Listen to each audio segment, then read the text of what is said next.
यं ब्रह्मा वरुणेन्द्र रुद्रमरुतः स्तुवन्ति दिव्यैस्तवैः व्यर्दैः साङ्गपदक्रमोपनिषदैः गारयन्ति यं सामगा ध्यानावस्थित तद्गतेन मनसा पश्यन्ति यं योगिनी यस्यान्तं न विदुषुरासुरगणा देवाय तस्मै नमः। श्रीमच्चन्दनचर्चितोज्ज्वललपु शुक्लाम्बरा मल्लिका मालालङ्कृतकुण्डला परविलसन् मुक्तावली शोभिता सर्वज्ञाननिदानपुस्तकधरा रुद्राक्षमालाधरा वाग्देवी वदनाम्बुजे वसतु मे त्रैलोक्यमाता चिरम्। मूकं करोति वाचालं पङ्गुलङ्घयते गिरं यत्कृपातहं वन्दे परमानन्दमाधवम्। नमो भगवते तस्मै व्यासायामिततेजसे यस्य प्रसादादच्छामि नारायणकथामिमम्।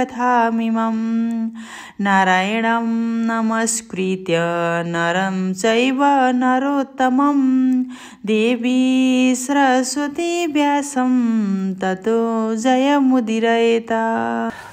अथ द्वादशोऽध्याय। कुमारजी आज्ञा गर्नुहुन्छ हे अगस्त्य मुनि। त्यसपछि के भयो त्यो घटना पनि सुन। सती देवीले दक्ष प्रजापतिको यज्ञमा आफ्नो प्राण छोडेपछि साक्षात अम्बिका देवीको स्वरूप लिई आफ्नो लोकमणि दीपमा जानुभयो।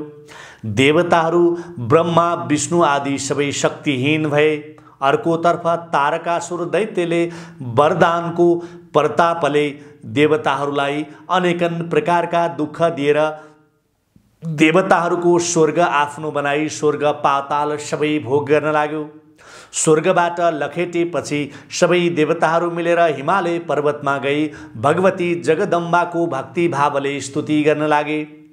विष्णु आदि देवताहरूले तपस्या र स्तुति गरेको हुँदा तीन लोककी माता भुवनेश्वरी उमा प्रसन्न भएर देवताहरू र हिमालय पर्वतलाई दर्शन दिनुभयो। देवताहरूले पुकार गर्दै भने, हे महामाया, हजुर फेरि अवतार लिएर शिवजीको साथमा विवाह गर्नुहोस्, अनि मात्र हामी देवताहरूको कल्याण हुनेछ, नत्र हामी माता बिनाको टुहुरा भएका छौँ। हजुरले यिनै हिमालय राजाकी स्त्री मेनकाको गर्भमा बास लिएर जन्म लिनुहोस्। हजुरलाई कोटि कोटि नमस्कार छ, हाम्रो इच्छा पूरा गरिदिनुहोस्। देवताहरूको बिन्ती सुनेर आश्चर्यचकित हुँदै उमा देवीबाट आज्ञा भयो, हे देवता हो, ज्ञान बिना र भक्ति बिना तिमीहरूले सती देवी जस्तै मलाई पनि अपमान गर्ने छौ। तैपनि तिमीहरू मेरा सन्तान भएकाले म तिमीहरूको इच्छा पूरा गर्नेछु। तर म देवी भगवती गीताको दिव्य उपदेश हिमालय पर्वत लगायत ब्रह्मा विष्णु आदि देवताहरूलाई दिनेछु। भुवनेश्वरी उमाको यस्तो वचन सुनेर विष्णु आदि देवताहरू अत्यन्तै प्रसन्न भएर उमा देवीले दिनुभएको 508 श्लोकको 10 अध्यायले पूर्ण देवी भगवती गीताको उपदेश ग्रहण गरे। त्यसपछि भुवनेश्वरी उमा देवीले आफू हिमालय पर्वतकी पुत्री हुने वरदान देवताहरूलाई दिनुभयो। त्यसपछि उमा देवी अन्तर्ध्यान हुनुभयो। उमा देवीको वचन सुने देवताहरू आफूले गरेको पूर्व कर्मको पछुतो मान्दै अब आफ्ना दुःख छिटै समाप्त हुने आशाले प्रसन्न भई आफ्नो आश्रममा जाँदा भए। त्यसपछि हिमालय र मेनकालाई भगवतीको उद्देश्यले कठोर तप गर्न लगाए, जसबाट माता भगवती मेनकाको गर्भमा बास लिन आउनुभयो। आफ्नी स्त्री मेनका गर्भिणी भएको चाल पाएर हिमालय पर्वत धेरै खुसी भई आफ्ना मर्यादाले उचित कर्म गरिदिए। 10 मास पूर्ण भयो र मेनकाको गर्भदेखि उनै भुवनेश्वरी उमा पर्वतकी कन्या भएर जन्म लिनुभयो। कस्ती कन्या भने रक्तवर्ण 1000 सूर्यको जस्तो तेज भएकी, कोमल, अति सुन्दर, पद्म पत्र जस्ता नेत्र भएकी यस्ती कन्या जन्मेको देखि हिमालय पर्वतले वशिष्ठ आदि ऋषि ज्योतिषहरूलाई बोलाई विधिपूर्वक न्वारण गराए। वशिष्ठ आदि ऋषि ज्योतिषहरूले भने, हे हिमालय, हामीले यी बालिकाको नाम पार्वती भन्ने राख्यौँ, किनभने पर्वतकी कन्या भएकाले पार्वती नै यिनको नाम जुर्यो।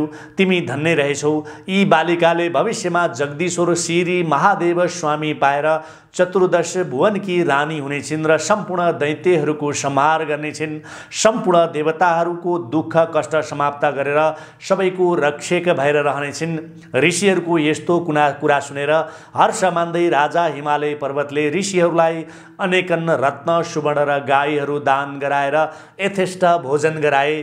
भोजन गरिसकेर ऋषिहरूले भने, हामी तपाईँदेखि पूर्ण कृतार्थ भयौँ, अब आज्ञा भए आफ्ना आफ्ना आश्रममा जाने थियौँ। यति भन्दै सबै ऋषिहरूले बिदा माग्दा हिमालय पर्वतले खुसी भई साष्टाङ्ग प्रणाम गरी बिदा दिए। यसपछि ऋषि ज्योतिषीहरू आफ्ना आफ्ना आश्रममा गए। त्यसपछि हिमालयकी पुत्री पार्वती पनि शुक्ल पक्षका चन्द्रमा झैँ दिनदिन बढ्दै ठुली हुन लाग्नुभयो। साक्षात् भुवनेश्वरी उमाको अवतार भएको हुनाले सानी छँदा खेल्दा पनि उहाँ शिवजीको पूजा गरी खेल्ने र केही चर्चा गर्नुपर्दा पनि शिवजीको नै गर्नुहुन्थ्यो। सबैजनासँग शिवजीको महात्म्य सोधपुछ गर्ने र व्याख्या गर्ने गर्नुहुन्थ्यो। यस्ता प्रकारले शिवजीको भक्तिमा चित्त लगाइरहनुहुन्थ्यो। पार्वती बिस्तारै ठुली हुँदै जानुभयो। एक दिन नारद ऋषिले विष्णुको समीपमा गई भन्न लागे, हे वैकुण्ठनाथ, हिमालय पर्वतकी पुत्री पार्वती नाम गरेकी कन्या तपाईँको लागि योग्य छिन्। लक्ष्मी भन्दा पनि अति सुन्दरी 32 लक्षणले युक्त भएकी ती कन्या तपाईँले विवाह गर्नुहोस्। नारदको वचन सुने श्री विष्णुले भन्नुभयो, हे नारदजी, हिमालय पर्वतले ती कन्या मलाई देलान् र भगवान विष्णुले यस्तो आज्ञा गर्दा नारद ऋषिले भने, हे भगवान, हजुरले यसको चिन्ता गर्नु पर्दैन, म गएर अहिले नै विवाहको कुरा मिलाउँछु। यति भनी नारद श्री विष्णुबाट बिदा भई हिमालय पर्वत छेउ गए। नारद ऋषिलाई आएको देखेपछि हिमालयले शिष्टाचार गरी आसनमा बसाए। यसपछि हिमालयले नारदलाई सोधे, हे देवर्षि, आज मेरो घर हजुरले पवित्र पारिदिनुभयो। केही काम थियो भने आज्ञा गर्नुभए कृतार्थ हुने थिए। हिमालयको कुरा सुनेर नारद ऋषिले भने, हे गिरिराज, तिम्री पुत्री पार्वती विवाह गर्न योग्य भएकीले वैकुण्ठनाथ श्री विष्णुलाई कन्यादान गर्नु उचित होला भनी यहाँ आएको हुँ। नारद ऋषिको यस्तो वचन सुनि हिमालय पर्वतले ज्यादै खुसी हुँदै भन्न लागे, हे नारदजी, तपाईँले भन्नुभएको कुरा उचित लाग्यो। तपाईँका आज्ञाले मेरी पुत्री पार्वती श्री विष्णुलाई दिएँ। तपाईँ गएर श्री विष्णुलाई यो कुरा सुनाइदिनुहोला। यसपछि नारद ऋषिले वैकुण्ठमा गई हिमालयसित भएको सबै वृत्तान्त सुनाइदिए। नारदले भने, हे भगवान, हजुरले भने बमोजिम हिमालय पर्वतले आफ्नी छोरी पार्वती हजुरलाई दिने कुरा गर्नुभयो। अब उचित लग्न जुराई पार्वतीसँग विवाह गर्नुहोस्। नारद ऋषिका यस्ता वचन सुनि विष्णु प्रसन्न भई भन्न लाग्नुभयो, हे नारद मुनि, तिमी धन्य रहेछौ। अब आफ्ना आश्रममा जाऊ, म पनि साइत जुराएर पार्वती कन्या दान लिन हिमालयको घरमा जान्छु। यति भनी विष्णुले नारदलाई बिदा दिनुभयो। नारदजी बिदा भई आफ्ना आश्रममा गए। त्यसपछि हिमालय पर्वतले नारद ऋषिलाई बोलाएर विष्णु कहाँ लग्न जुराउन पठाए। आफ्ना गुरु वशिष्ठ, बृहस्पति आदि सम्पूर्ण देवता, ऋषि, यक्ष, गन्धर्व, किन्नर, दैत्य, नाग सबैलाई विवाहको दिन जुराएर निमन्त्रणा गरे। श्री विष्णु पनि पार्वती कन्यादान लिन भनी हिमालय पर्वतका घरमा जानुभयो र मेनकाले पार्वतीलाई हीरा मोती मणिक नाना रत्नका अलङ्कार वस्त्र पहिराई श्रृङ्गार गराई राखिन्। त्योदेखि जया, विजया, अजिता र अपराजिता नाम गरेका पार्वतीका साथीहरूले पार्वतीसँग गएर भन्न लागे, हे पार्वती, आज तिम्रो विवाह हुँदैछ। तिम्रा मातापिताले विष्णुलाई कन्यादान दिनेछन्। के तिमीलाई थाहा छैन? सखीहरूको यस्तो कुरा सुनि पार्वतीले भन्नुभयो, मैले बाल्यकालदेखि नै श्री महादेवलाई स्वामी पाऊँ भने उहाँकै आराधना गरी बसेकी छु। यदि मेरा बाबा हिमालयले मेरो कन्यादान महादेव बाहेक अरू कसैलाई गरिदिए भने म आत्महत्या गरी प्राण त्याग्नेछु।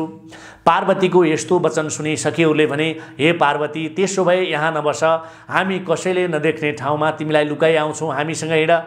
सखीहरूले यति भनेपछि कसैले चाल नपाउने गरी पार्वती तिनीहरूका साथ घरबाट निस्कनुभयो। सखीहरूले नदीका तीरको एउटा वनमा लगेर कसैले नदेख्ने ठाउँमा पार्वतीलाई लुकाइ आए। त्यसपछि हिमालय पर्वतले आफ्ना गुरु बृहस्पतिलाई यज्ञमा बसाली विधिपूर्वक विष्णुलाई कन्यादान दिन भनी पार्वतीलाई लिन पठाए। तर लिन जानेले पार्वतीलाई कहीँ पनि देखेनन् र हिमालयको समीपमा गई भन्न लागे, हे राजन, पार्वती घरमा छैनिन्। हिमालय पर्वतले यस्तो खबर सुनेपछि पार्वतीलाई सबै ठाउँमा खोजे तर कहीँ पाउन नसके। दुखी र आश्चर्यचकित भए। पर्वतराजले त्यो खबर सुनेपछि चित्त आकुल गरी गुरु बृहस्पति ऋषि छेउ गई भने, हे गुरु, मेरी छोरी पार्वती कहीँ पनि छैनन्, विवाहको लग्न टर्न लाग्यो, अब कसो गरौँ? यस प्रकार हिमालय पर्वतले आफैलाई खेद प्रकट गरेको देखेपछि बृहस्पति ऋषिले भने, यस लग्नमा यो विवाह भएन, अब पछि गरौँला। हिमालय र गुरु बृहस्पतिले श्री विष्णुसँग सबै कुराको बिन्ती गर्दा विष्णु आदि सम्पूर्ण देवताहरू दुखित भई फर्केर आफ्ना आश्रममा गए। उता सखीहरूले पार्वतीलाई लुकाई आएपछि पार्वतीले नदीका तीरमा बसी बालुवाको शिवलिङ्ग बनाई महादेवको आराधना गरी पूजा गर्न लाग्नुभयो। धेरै कालपछि त्यस बालुवाको शिवलिङ्गदेखि श्री महादेव प्रकट भई पार्वतीलाई आफ्ना स्वरूपको दर्शन दिनुभयो। त्यसपछि महादेवबाट आज्ञा भयो, हे पार्वती, मलाई किन आराधना गर्यौ?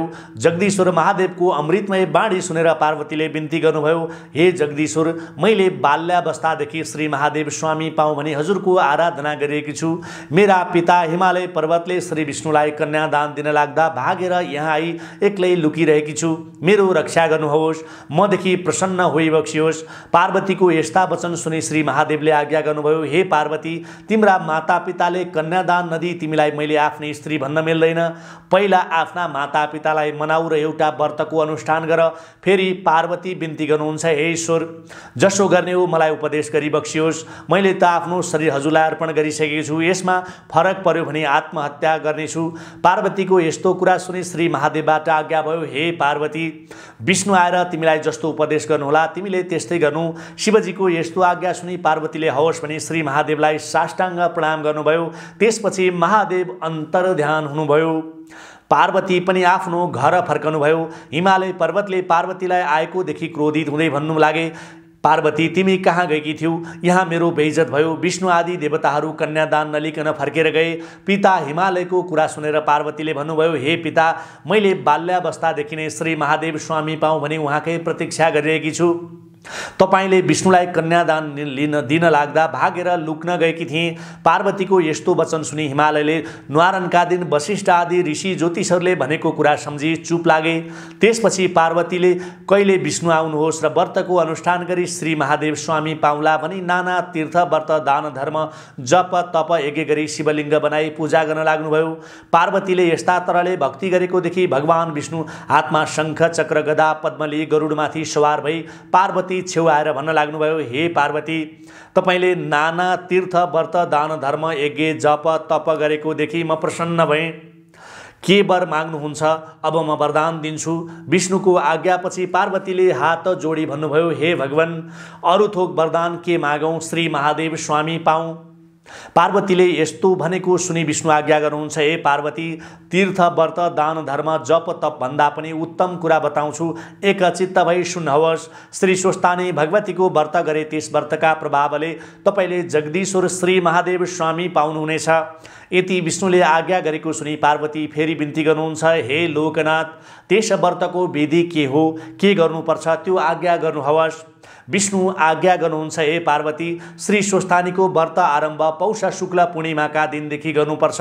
त्यो पनि कसरी भने हात गोडाका नङ काटी पवित्र भई एक भक्त रही स्नान गरी नित्य मध्याह्न कालमा श्री महादेवको पूजा गर्नुपर्छ।